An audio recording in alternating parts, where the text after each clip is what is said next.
Muito bem. Então vamos começar com a nossa prece para iniciarmos a nossa reunião pública da noite de hoje, tarde e noite, não é? Então vamos. Nosso tema de hoje é sobre prece. Esse momento em que nós nos conectamos com o alto, buscamos pacificar os nossos corações e nos ligar a esses amigos queridos que tanto nos ajudam.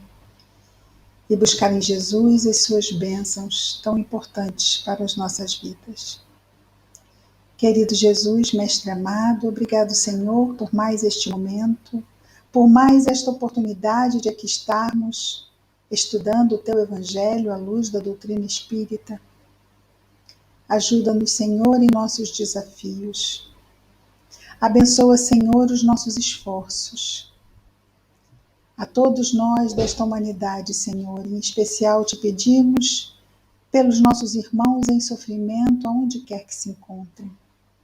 Que as tuas bênçãos estejam em nós e entre nós, aonde quer que estejamos, Senhor. Graças a Deus. Muito bem. Vamos dar continuidade agora ao Sermão da Montanha, mas agora já começando um novo capítulo. Vamos entrar no segundo capítulo de Mateus, que abrange o Sermão da Montanha, que é o capítulo 6. Esse início do capítulo 6, ele vai falar sobre 3 obras de justiça e a oração do Pai Nosso. Antes nós vimos 6, né? Primeiro foi 6, agora 3. Antes foram 6 contrastes na interpretação da lei. Agora estamos vendo 3 obras de justiça e a oração do Pai Nosso. Depois vamos ver aqui ainda no capítulo 6, 3 proibições. E essas 3 proibições, elas continuam no capítulo 7. Mas vamos chegar lá. No versículo 1 do capítulo 6, Jesus vai nos dizer o seguinte: acautelai-vos de não praticar vossa justiça diante dos homens, para serdes contemplados por eles. Ou seja, não praticar vossa justiça diante dos homens. Praticar justiça é ser uma pessoa boa. O que vocês acham? Claro que aqui nós temos como parâmetro a justiça de Deus, não é? Não é aquela justiça do olho por olho, dente por dente, porque esta não é. Jesus não tem nada a ver com a lei dos homens. Jesus se pauta sempre, o seu parâmetro é a lei de Deus. Então, quando ele fala de justiça, é a justiça de Deus. Se estamos fazendo o melhor, ele diz para tomarmos cuidado, para não praticarmos a nossa justiça diante dos homens. Não é para que não façamos, mas ele complementa, para serdes contemplados por eles. Ou seja, não pode ser aquele bem para ostentação. A famosa, né? Caridade, ostentação, virtude, ostentação. O que é muito interessante, não é? Porque nós vamos vendo como é que os nossos estudos, eles são interligados. Hoje, no estudo do Evangelho segundo o Espiritismo, a mensagem do Espírito, que era exatamente falando de virtude, ele fala da virtude ostentação, que deve ser exatamente buscar a modéstia, não buscar o reconhecimento pelo bem que se faça, porque senão passa a ser o quê? Uma virtude orgulhosa não faz sentido, não é? Mas peraí, mas é virtude? Mas se tem orgulho, não é virtude? Então, é preciso que haja bom senso no entendimento. Existe um porquê. E o porquê está exatamente para nos salvaguardar. E ele diz: acautelai-vos, para que nós tomemos cuidado, porque quem será prejudicado caso não nos acautelemos? Nós somos os prejudicados. Então não é algo que vai gerar um mal à obra. O maior mal que vai se gerar, porque o mal à obra é um mal que, vamos chamar assim, um mal que está aí, se Deus permite as escolhas erradas, é porque o mal faz parte da equação de Deus, não faz? Junto ao nosso aprendizado. Ele sabe que nós vamos errar. Sabe que o mal vai se expressar por nós, principalmente no estágio moral em que nos encontramos, que ainda é um estágio moral onde a imperfeição ela ainda pode nos arrastar, não é? Se não formos vigilantes, se não estivermos atentos à oração, pode nos arrastar a decisões infelizes. Então, quando ele diz, acautelai-vos, presta atenção, vai devagar. Você está querendo fazer o bem. Daí ele diz, fazer a justiça é ok? Super. Fazer para que os homens vejam, mas ele já não tinha dito isso? Para sermos bons a fim de que a bondade, o bem por nós realizado fosse como aquela cidade sobre a montanha, para que Deus fosse exaltado. Lembram disso? No bem que realizamos em nossa vida, quem é exaltado? É Deus. Porque Ele é a fonte do bem. Nós ainda não somos bons. Jesus poderia dizer, poderia ostentar, ele é um espírito puro. Mas exatamente por ser puro não ostenta. Interessante, né? Quem pode ostentar, não ostenta. E quem não pode ostentar, quer ostentar. Não é? Quem pode escolher para onde ir no universo, escolhe servir junto aos fracos e sofredores. E quem não pode escolher, quer fugir. É isso. Deus só dá nozes a quem tem dentes. Para nós, ele dá mesmo é papinha, que é o que a gente pode, por enquanto.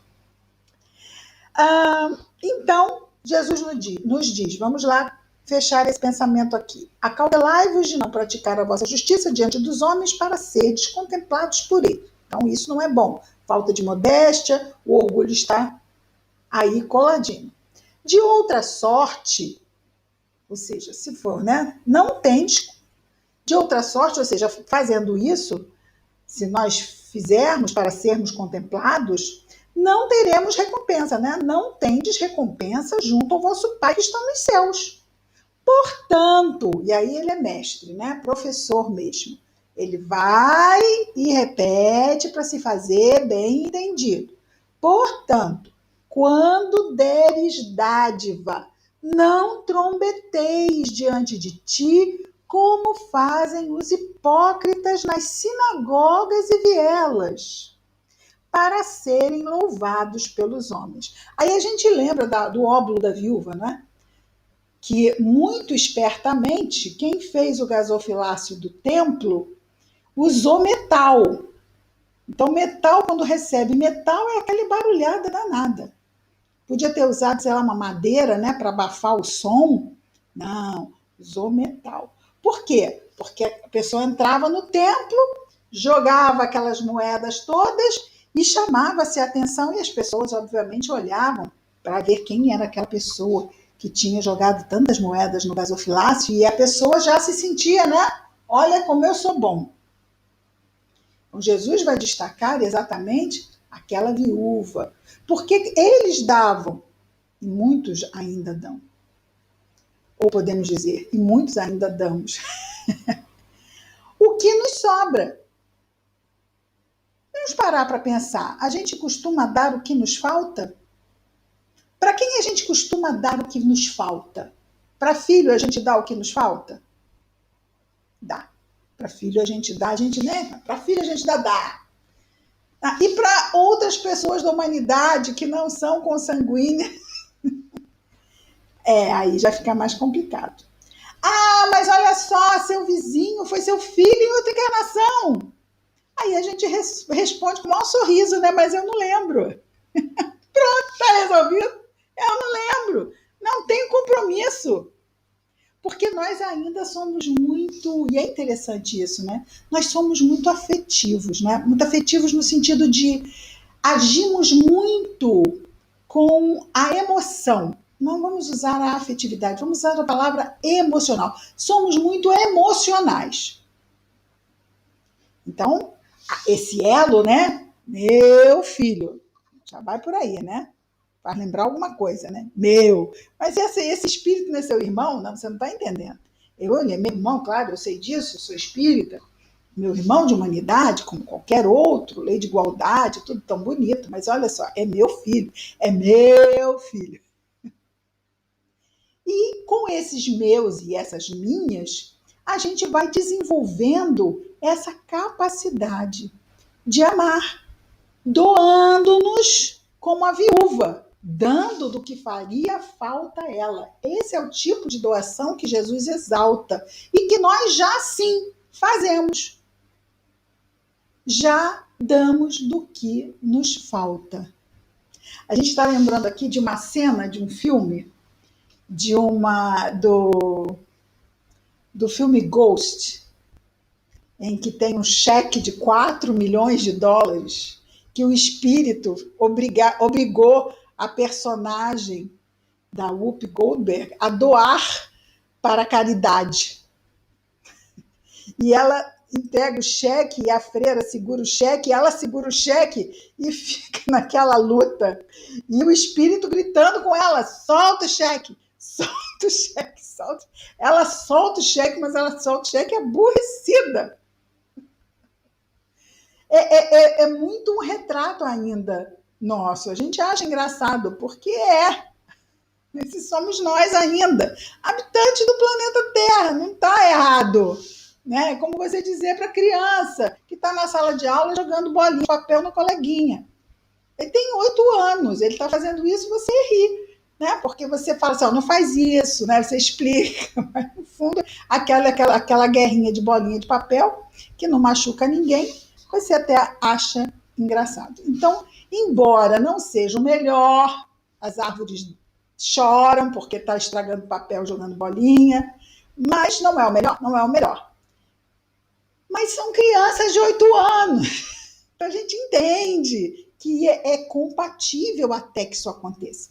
Da mesma forma, nós ainda temos esse apego, mas já somos capazes de grandes desapegos por pessoas às quais o nosso coração ordena por dever de amor, por dever de dedicação, que assim hajamos. Então, ora, já estamos melhorando bastante, não é?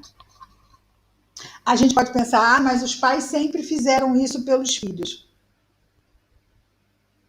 Até porque vamos lembrar que não há muito tempo atrás, os filhos, até para serem registrados, eles demoravam.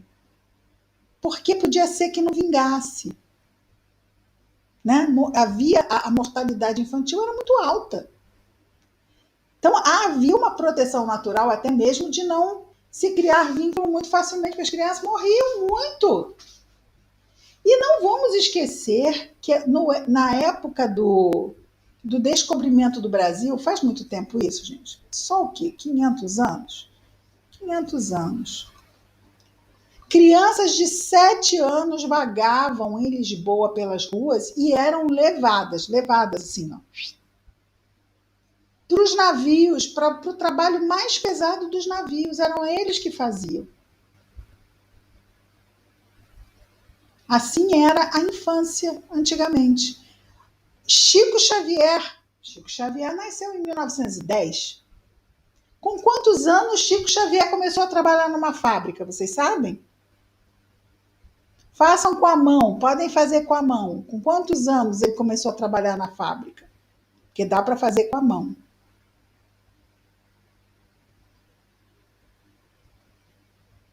Então, em 1915, nós tínhamos ainda essa realidade. Hoje a gente pensa, que mãe deixaria um filho de 5 anos ir para a fábrica trabalhar, não é? Há uma conscientização maior dessa ligação, desse amor, desse envolvimento. Ah, não que não se amasse, mas era diferente. Nós sempre amamos, mas estamos amadurecendo o nosso entendimento do amor cuidado.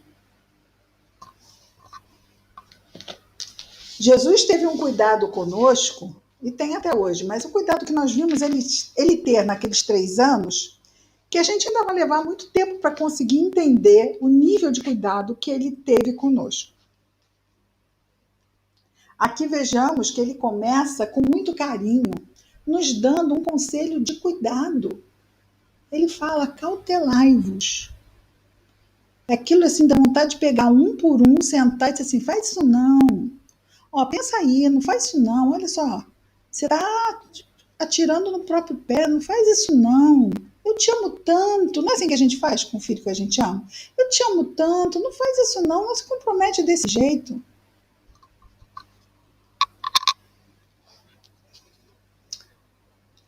Em verdade, ainda que no versículo 2, não, já é no 2, no final do versículo 2, ele diz amém. Amém, em verdade.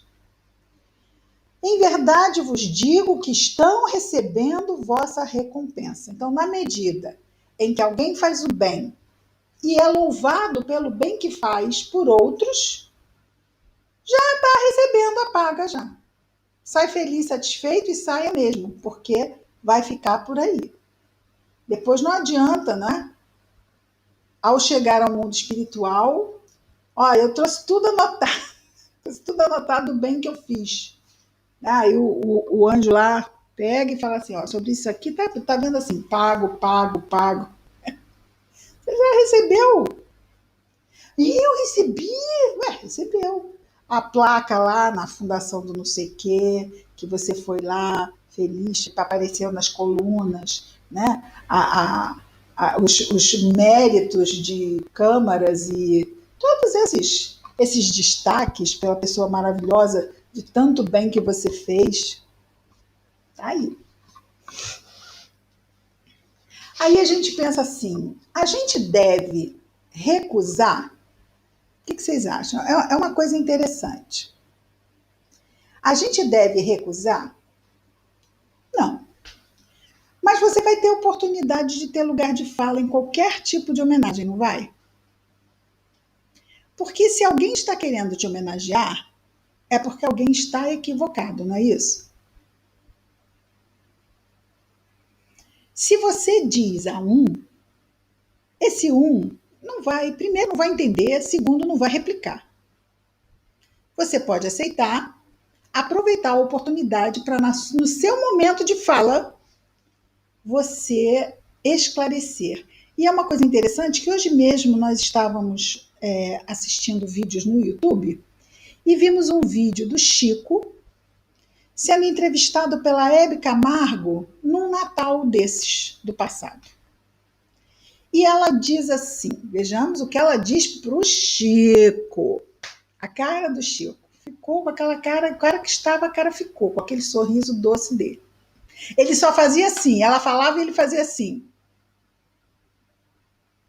Porque ela disse assim para ele, Chico, eu já ouvi dizer que por pessoas muito renomadas, que as pessoas que se aproximam de você é como se estivessem se aproximando de Jesus. Olha, até que eu vi isso e ficar calmo, dói, né? É como se estivessem se aproximando. E ele só fazendo assim, sorrindo, mas deixou ela falar. Porque você tem uma ligação direta com Jesus. E eu gostaria, afinal era sobre o Natal, né? O programa. E eu gostaria, Chico, que você nos falasse sobre isso. Aí ele falou. Ele pôde esclarecer quem é o Chico, quem é Jesus, né? Onde é que ele fica na fila do pão, né? Nem tinha expressão na época. Passa por aí. Chico recebeu várias homenagens de câmaras, não é?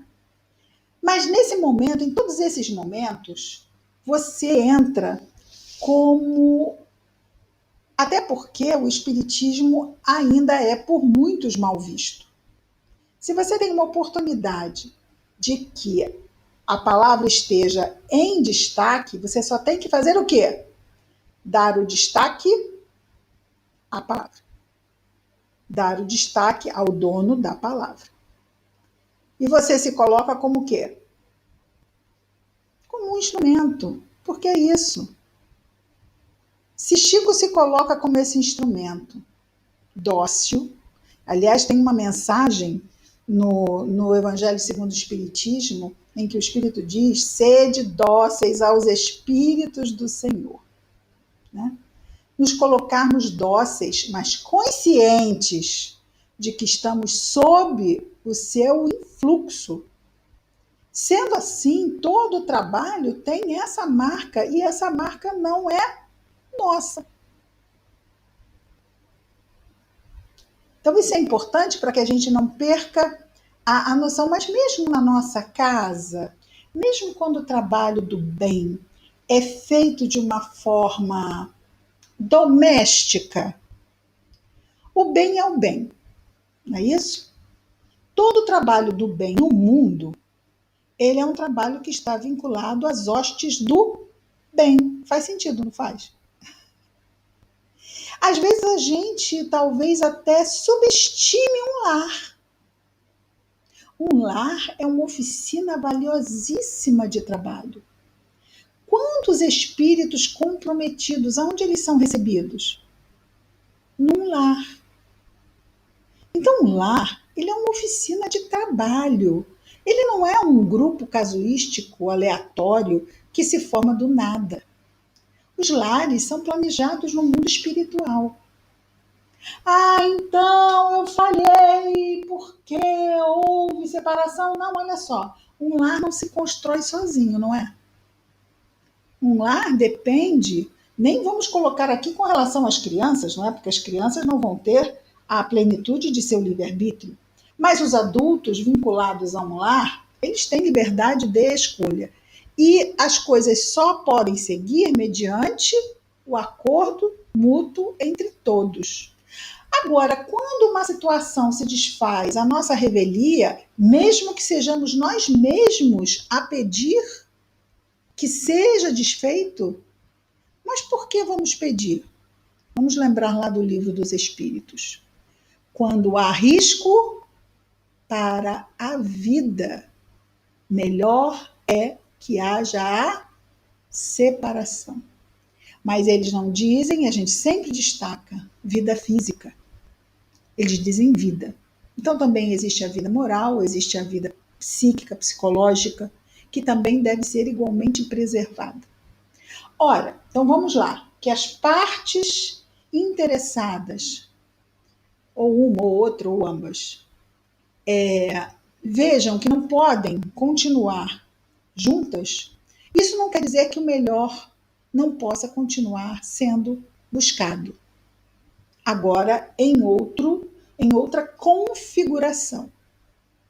Então, o lar é uma oficina valiosíssima dentro da obra de Deus. Então, mas eu só faço isso no lar. Oi? Pois exatamente no lar que eu tenho que fazer isso principalmente. Não é assim, eu até faço. Eu principalmente faço, porque é lá que estamos mesmo, não é? É lá que estamos plantados. É no lar que estamos plantados. Nossos galhos vão para outros terrenos, mas onde estamos plantados é no nosso lar. Então é muito valioso. Não é o bem que se faz sendo um Chico Xavier. É um bem que se faz sendo quem sejamos, aonde quer que estejamos, aonde quer que Deus nos coloque. Vamos fazer e deixar, até mesmo, vamos imaginar com os filhos. Fazemos a nossa parte, como mães ou como pais. Há filhos que reconhecem, há filhos que não, não é verdade? Mas o que Jesus nos diz? Que não nos preocupemos com reconhecimento, não é? fizemos a nossa parte. Em termos de filho, se há o reconhecimento, vem aquele valor afetivo da gratidão, que é uma delícia, não é? Quem não gosta? Porque é um acolhimento. Mas se não há, isso não invalida em mínimo que seja, um nano tamanho, o nosso trabalho, o nosso investimento no bem que praticamos. Fizemos, está feito.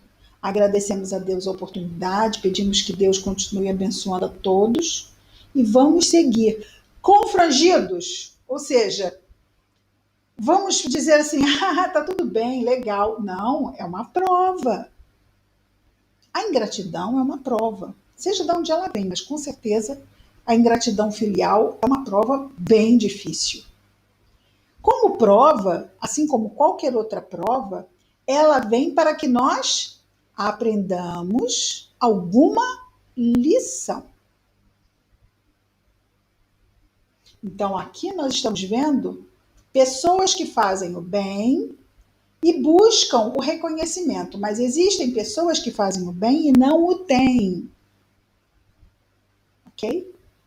Tanto esse reconhecimento pode vir, mesmo sem gasofilácio, por má interpretação, como foi no caso de Chico Xavier, como também pode vir por má interpretação de outra forma, né? Nós ficarmos ali aguardando que venha o que não vem. Tanto pode vir quando não deveria vir, como pode não vir quando eu espero que venha. São duas provas diferentes com relação ao bem que é realizado. Não são provas fáceis. Olha que interessante. Uma vem na riqueza, né? Vem muito. E a pessoa tem que saber. A outra vem na escassez. E ela também tem que saber lidar. Ai, por que com a pessoa tal ela tem e eu não tenho? Exatamente pelo mesmo motivo que eu não lembro que o vizinho foi meu filho. Esquecimento do passado. Mas nós temos lá a nossa história. Nós não lembramos, mas a história está lá. Ah, mas isso não é justo. Poderíamos pensar, não poderíamos? Poderíamos, eu acho até uma pergunta bem interessante. Isso não é justo. Eu tenho que passar por uma situação da qual eu nem me lembro. Pode estar em outra vida, pode estar até nessa, mas pode estar em outra. Geralmente está. Aí a gente gosta muito daquele exemplo de alguém que comete um crime e, ao ser levado ao julgamento, passa por uma janela e cai um vaso de planta em cima e a pessoa fica com amnésia. Leva-se ou não se leva esta pessoa a julgamento? O que vocês acham? É justo que ela pague por um crime que ela não se lembra? O que vocês acham? Estou vendo cabeças paradas. O que vocês acham? Sim, deve ir a julgamento? Não, não deve ir a julgamento. Deve ir, né, Thelma? Vai para o julgamento.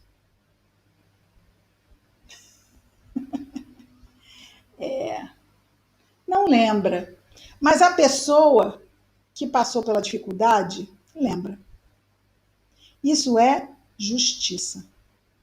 No caso, a pessoa, o espírito, que nós dizemos que não lembramos, nós não lembramos apenas na consciência desperta, mas a nossa consciência profunda tem tudo registrado nos mínimos detalhes. Inclusive, nós pedimos, nós imploramos para passar por aquela situação exatamente para que a nossa consciência se habilitasse consigo mesma.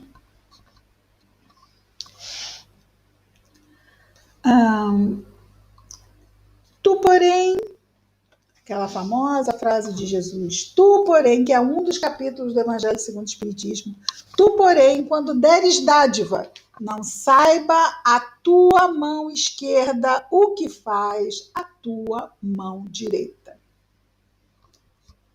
Então, isso mostra o quê? Uma modéstia. Faz parte da caridade. Porque a caridade ostensiva, ela pode magoar, não é?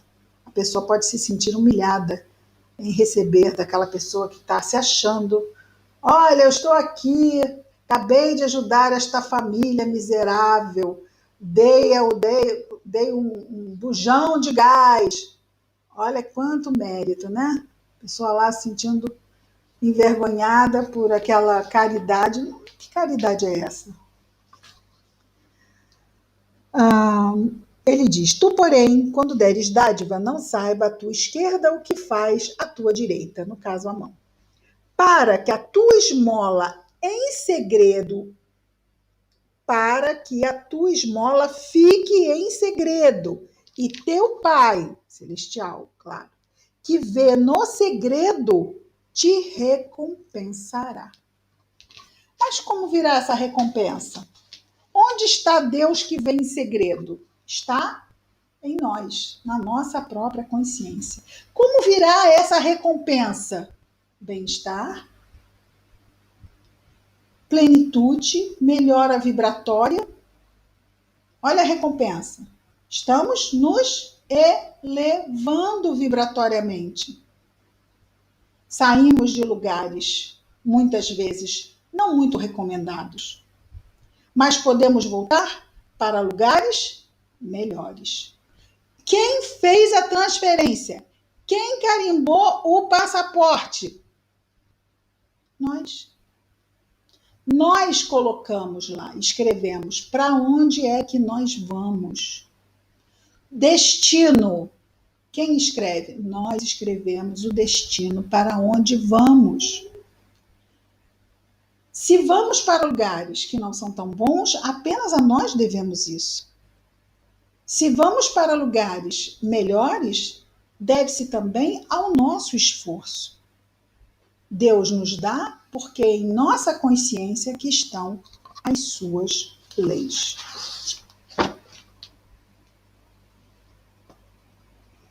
E quando, versículo 5,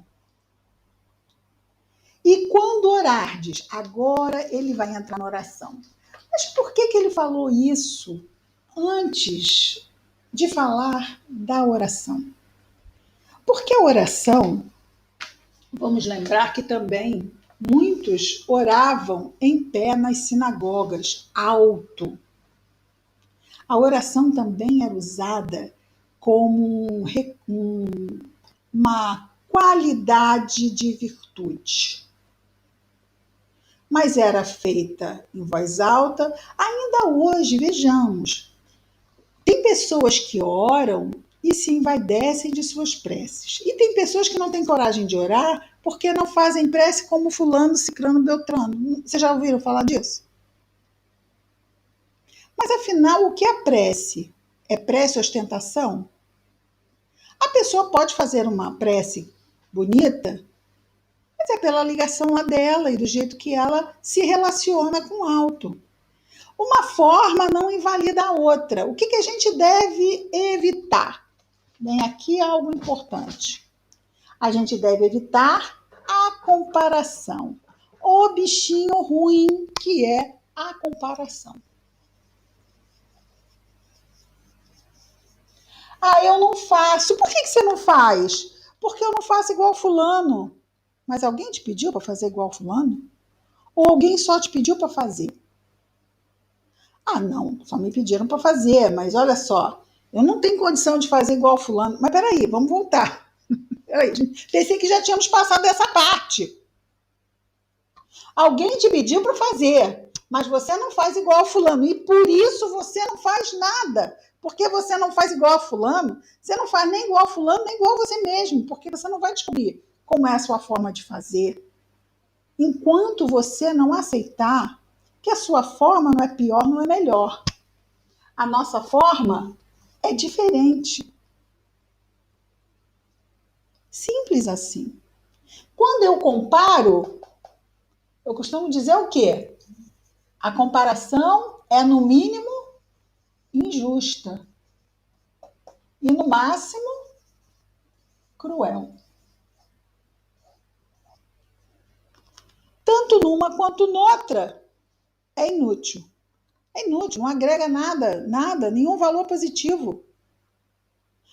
Ah, mas eu comparo só para ter referência. Não, peraí, então é diferente, tá? Não, não compara. Você pode ter uma referência e não comparar, não pode? Jesus é meu modelo e guia, mas se eu for me comparar a Jesus, aí eu vou ficar desanimada. Provavelmente eu vou me desanimar. Não é isso? Então, eu não me comparo. Então, comparar é diferente de seguir um exemplo, ou admirar um exemplo, ou se inspirar no exemplo. Ah, vamos colocar se inspirar. Ih, meu Deus. Colocar seguir ou se inspirar num exemplo. Eu não comparo, mas eu tenho esse exemplo como uma referência.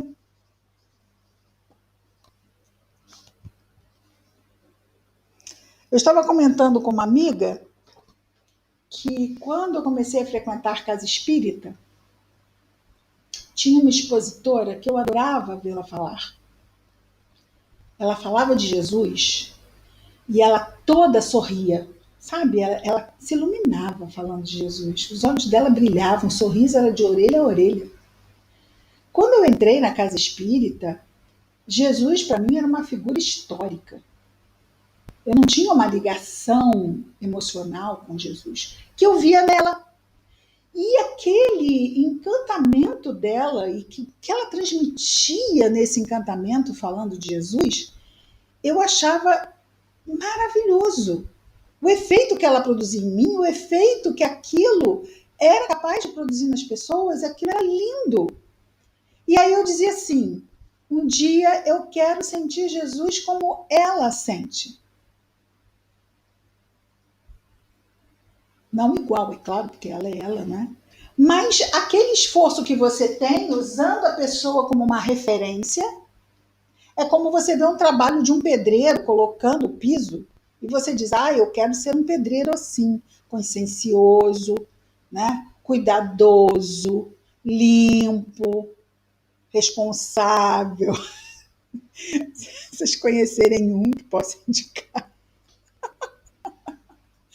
Né? Então, a gente usa como referência de qualidade, a gente se esforça, né?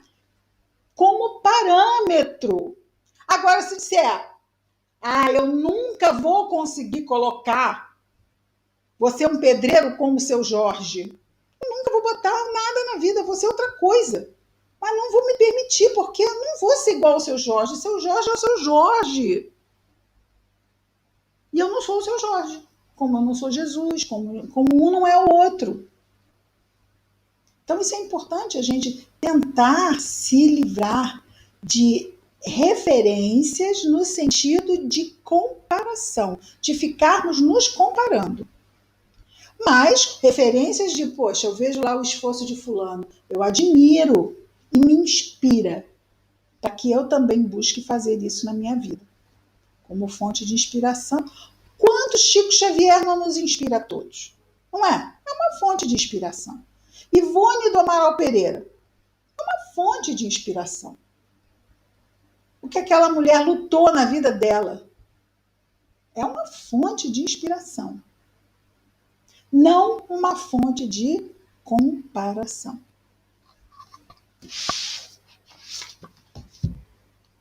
Então estávamos lá no 5, não é? Jesus vai começar a falar da prece. Porque para a prece é importante que estejamos humildes na prece. O que vocês acham? Humildes para com aquele que estamos orando. Muitas pessoas oram para ostentar, prece é ostentação, né? Para ser visto orando, para ser destacado como ora bem. E deixa de ser. Aí é aquela história do rito, não é? É um rito, porque você está fazendo, porque tem que fazer, porque aquilo perdeu o objetivo. A prece naquele momento de ligação com o alto, pois se eu não estou fazendo uma prece como ligação com o alto, estou fazendo simplesmente um rito sem sentimento, sem envolvimento, isso tem que ser pensado. Muitas pessoas dizem assim, dizem que na casa espírita não existe ritual, mas existe sim. Ler uma mensagem ao início de uma tarefa, fazer a prece no início de uma tarefa é um ritual. Se for feito mecanicamente, é um ritual, vocês não acham? Então não pode simplesmente ler ou simplesmente fazer uma prece labial, porque estaremos incorrendo num ritual vazio, que liga nada a lugar nenhum, simplesmente preenchendo espaço, aquele checklist. Lê a página? Li. Fez prece? Fiz. Mas é o quê? Não. Tudo tem um porquê e é importante que a gente se envolva com esses objetivos, essas referências. Então, a mensagem é para ajudar a que a gente tenha uma. Mude nossa mente, né? O foco da nossa mente, que muitas vezes está nas coisas do mundo, e esteja mais voltado ao que está acontecendo dentro da casa espírita. Assim como a prece também é aquele esforço em nos elevarmos a vibração e nos vincularmos aos bons espíritos, principalmente o nosso anjo guardião, quando escutamos ou estudamos a fim de assimilarmos melhor as ideias, as mensagens ou os estudos que fazemos após a prece. Então, e no final? No final, gente, é muito justo que a gente agradeça, vocês não acham? Depois de você comer na casa de alguém, você não agradece? Eu acho. Eu acho muito, no mínimo, o quê? Justo que a gente agradeça. Então, se eles estiveram ao nosso lado, se eles nos ajudaram, ao final do trabalho, nós agradecemos. Continuamos também reforçando o pedido de que eles continuem nos ajudando, nos amparando. Não custa nada, né? A gente reforça também no campo do pedido. Eles não se importam porque eles ajudam mesmo, né? Estão realmente para nos ajudar, mas conseguem nos ajudar melhor quando nós criamos esses vínculos, né? Quando orardes, não sereis como os hipócritas que gostam de orar pondo-se em pé nas sinagogas ou nas esquinas das ruas largas para se mostrarem aos homens. Já havia esse hábito lá. Em verdade, amém, né? Em verdade, vos digo que estão recebendo a sua recompensa. O reconhecimento por aquelas coisas incríveis que eles estão falando ali.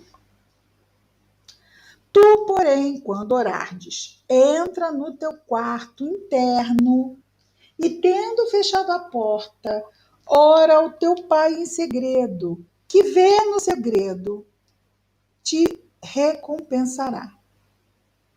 E teu pai que vê no segredo te recompensará. Já é a segunda vez que ele diz isso. Ele diz na questão antes, aqui no versículo 4, para que a esmola fique em segredo. E teu pai que vê no segredo te recompensará. Então, aqui no versículo 6, ele repete.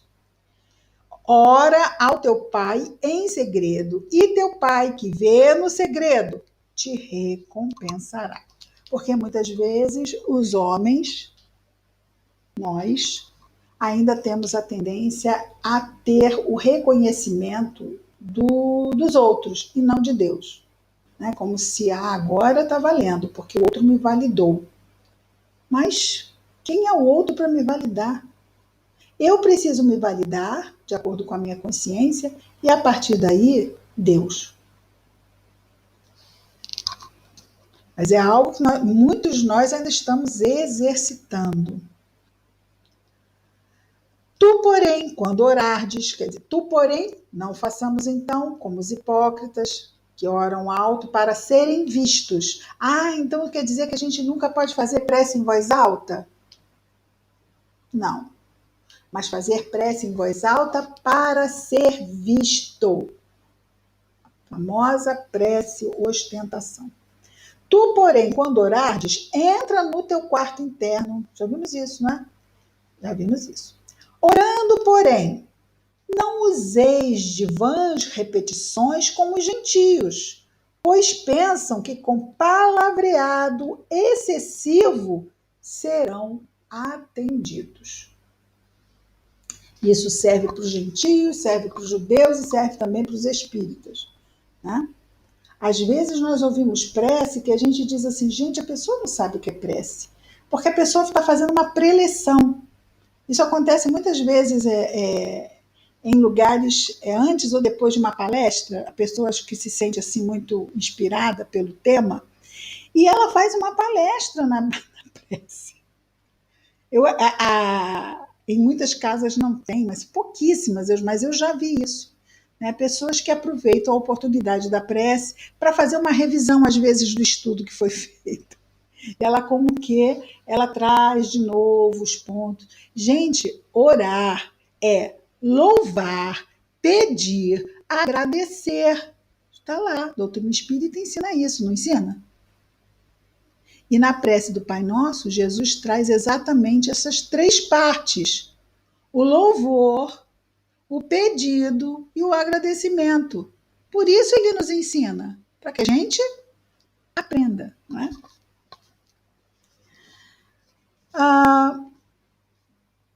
Orando, porém, não useis de vãs repetições como gentios, pois pensam que com palavreado excessivo serão atendidos. Assim, não vos assemelheis a eles, pois vosso Pai sabe do que tendes necessidade antes de pedirdes a Ele. Bom, se Ele já sabe, por que eu tenho que pedir? Dá para me explicar? Ele já sabe, gente. Preciso pedir. Tem muita gente que não faz prece por causa disso. Deus está me vendo, Ele sabe do que eu preciso, eu não preciso pedir. Mas a prece, primeiro, eu posso achar que Ele está sabendo. Mas se Ele quiser me intuir sobre alguma solução para o meu problema, eu não tenho sintonia sequer para intuir isso. Até porque eu estou muito orgulhoso, não estou?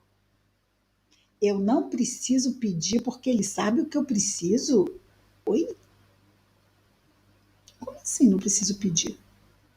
A prece é um exercício de submissão a Deus, não é? É um exercício de submissão. Ter que me submeter para muitos espíritos dói. Só a ideia, como assim eu tenho que me submeter a Deus? Aí é aquela história. Sim, você tem que se submeter a Deus. Quer que desenhe?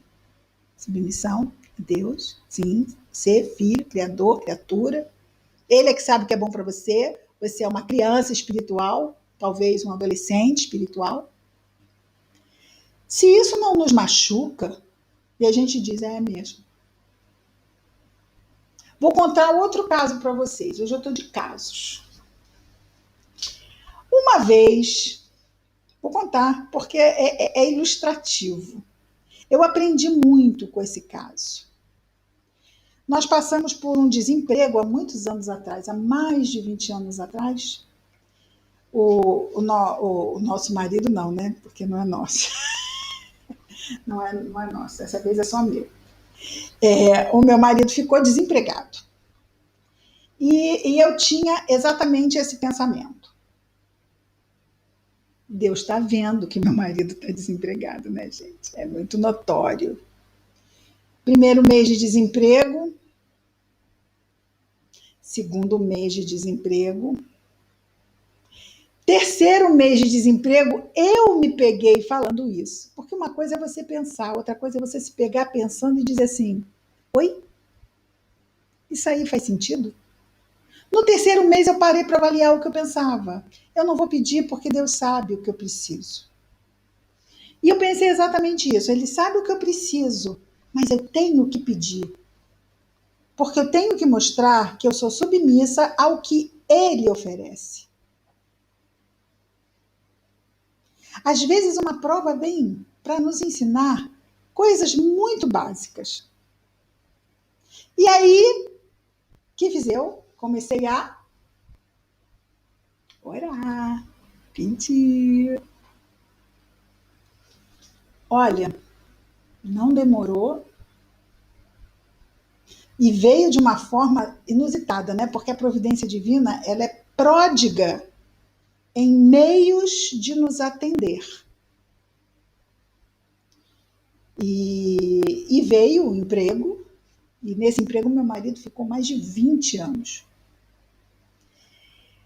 Mas a gente poderia se perguntar, e se eu não tivesse orado? Porque aquela solução que eu tive, com certeza não foi minha.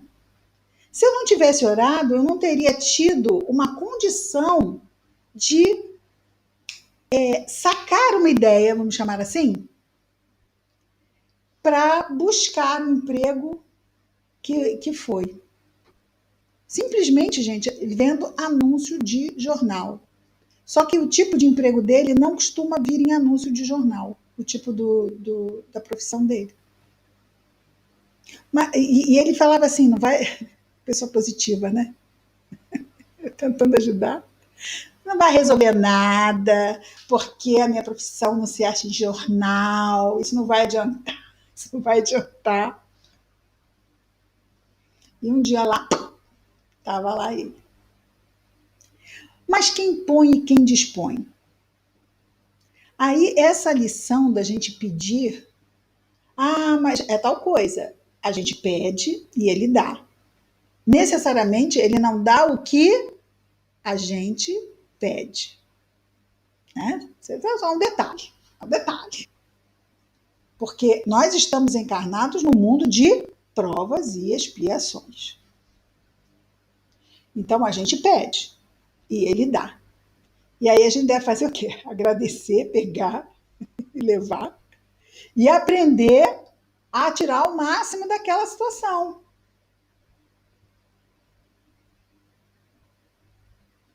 Sempre, se eu fizer o meu melhor, as coisas não vão progredindo? Gente, é natural, é da lei. Trabalho e progresso são duas leis que andam de mãos dadas. A lei de trabalho anda de mãos dadas com a lei do progresso. Faz-se uma, chega-se a outra. Faz-se uma, chega-se a outra. Trabalha-se, progride-se. Trabalha-se, progride-se. Trabalha-se, progride-se.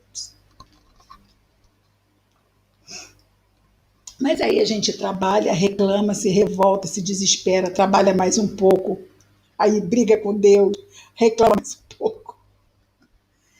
E a gente precisa aprender a agradecer, não é uma das partes da prece? Muitas vezes a gente faz a prece que pede. Essa é uma prece muito, né? Mas aquela prece que só se agradece é uma prece bem legal, né? Sabe quando o filho chega perto da gente, mansinho, e você diz, caramba, fala logo, o que você quer? É a gente na prece. A gente começa, Senhor, esse, ai meu Deus, já vai pedir de novo. Quando o filho chega e fala assim, ai mãe, eu te amo tanto, o que você quer, meu filho? Quero nada, quero só te dizer que eu te amo. Você ainda não acredita, você acha que o pedido vai chegar no dia seguinte, porque ele foi descoberto. Mas é bacana a gente pensar que, de repente, existe simplesmente um desejo de agradecer. Não é? É gostoso. A gente vai, faz aquela prece de agradecimento, aí fica só assim, não vai falar mais nada? Só isso? Só agradecer mesmo, meu filho? Tá bom, valeu.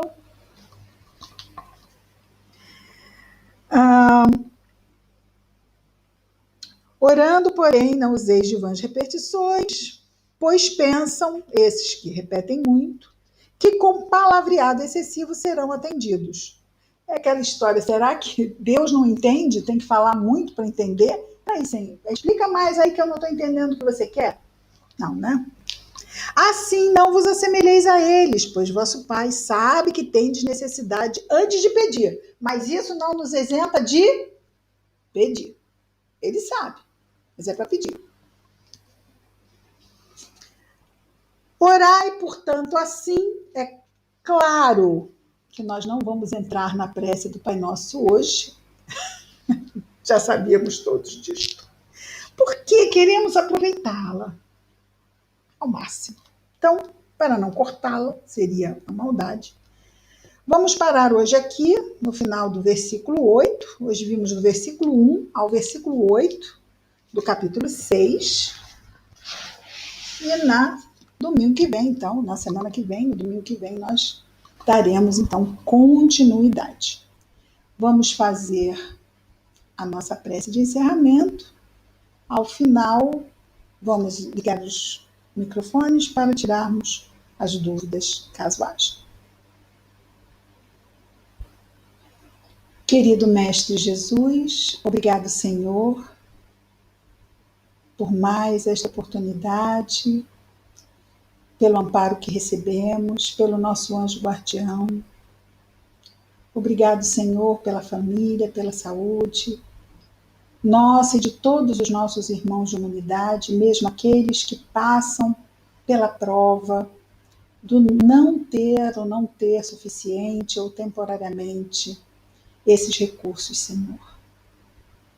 Que as tuas bênçãos possam estar sempre conosco, estejamos sempre atentos à oração, Senhor, ajuda-nos. Obrigado por tudo, Jesus. Graças a Deus.